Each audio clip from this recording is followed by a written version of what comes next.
ചെറിയൊരു ഇടവേളയ്ക്ക് ശേഷം മണിപ്പൂർ വീണ്ടും സംഘർഷഭൂമിയാവുന്നു. കഴിഞ്ഞ ദിവസം സുരക്ഷാ സേനയുമായുള്ള ഏറ്റുമുട്ടലിൽ കുക്കി വിഭാഗം സായുധർ എന്ന് സംശയിക്കുന്ന 11 പേർ കൊല്ലപ്പെട്ടു. ആസാമിനോട് ചേർന്ന് സ്ഥിതി ചെയ്യുന്ന ജിരിബാം ജില്ലയിലാണ് ഈ സംഭവം. ഈ ഏറ്റുമുട്ടലിൽ CRPF ജവാന് പരിക്കേറ്റു. സായുധ സംഘങ്ങൾ ബോറോ ബക്ര പോലീസ് സ്റ്റേഷനും സമീപത്തെ ക്യാമ്പും ആക്രമിച്ചതിനെ തുടർന്ന് സുരക്ഷാ സേന തിരിച്ചു പോരാട്ടം നടത്തി. ഈ സ്റ്റേഷനെ പലതവണയായി കുക്കികൾ ആക്രമിക്കാൻ ശ്രമിച്ചിട്ടുണ്ട്. സ്റ്റേഷൻ ആക്രമിച്ചതിന് ശേഷം ആയുധധാരികൾ തൊട്ടടുത്ത് വീടുകളുള്ള പ്രദേശത്തേക്ക് നീങ്ങുകയും അവയ്ക്ക് തീയിടാൻ തുടങ്ങുകയും ചെയ്തു. അതോടെ സൈന്യവുമായി വെടിവയ്പുണ്ടായി. ഇതിനെ തുടർന്ന് മണിപ്പൂർ സർക്കാർ അനിശ്ചിതകാല കർഫ്യൂ ഏർപ്പെടുത്തി. ക്രമസമാധാനം ഉറപ്പാക്കുന്നതിനാണ് ഈ നടപടി സർക്കാർ സ്വീകരിച്ചിരിക്കുന്നത്. കഴിഞ്ഞ ആഴ്ച ജിരിബാം ജില്ലയിൽ വീണ്ടും അക്രമം പൊട്ടിപ്പുറപ്പെട്ടതോടെ പ്രദേശത്ത് സംഘർഷാവസ്ഥ നിലനിൽക്കുകയാണ്. ഹമ്മർ ഗോത്രവർഗത്തിൽപ്പെട്ട ഒരു സ്ത്രീയെ മെയ്തേയ് കലാപകാരികൾ കൊലപ്പെടുത്തിയതോടെയാണ് തുടക്കം. ശേഷം മെയ്തേയ് സമുദായത്തിൽപ്പെട്ട ഒരു സ്ത്രീയെ കുക്കി വിഭാഗം വെടിവെച്ചു കൊന്നിരുന്നു. ഇതോടെ പ്രദേശം വീണ്ടും ഭീതിയുടെ മുൾമുനയിലായി.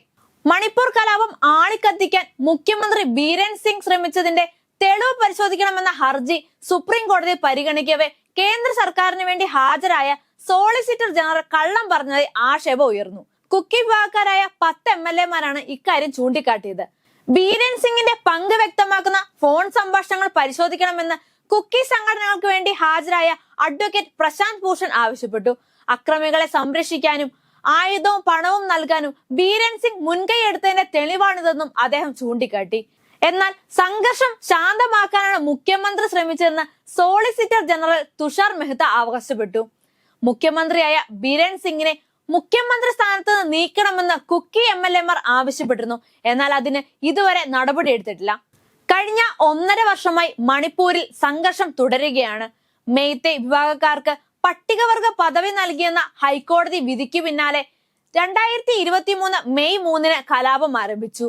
ധാരാളം ആളുകൾ കൊല്ലപ്പെടുകയും വീടും നാടും നഷ്ടമാവുകയും ചെയ്തിട്ടുണ്ട്. മണിപ്പൂരിലെ പ്രശ്നങ്ങളിൽ ഇടപെടുകയോ അവിടെ ഒരു സമാധാന അന്തരീക്ഷം പുനഃസ്ഥാപിക്കാനോ പ്രധാനമന്ത്രി നരേന്ദ്രമോദി ശ്രമിച്ചിട്ടില്ല. ഈ വിഷയത്തിൽ കേന്ദ്ര സംസ്ഥാന സർക്കാരുകൾ വൻ പരാജയമാണെന്ന് തന്നെ പറയാം.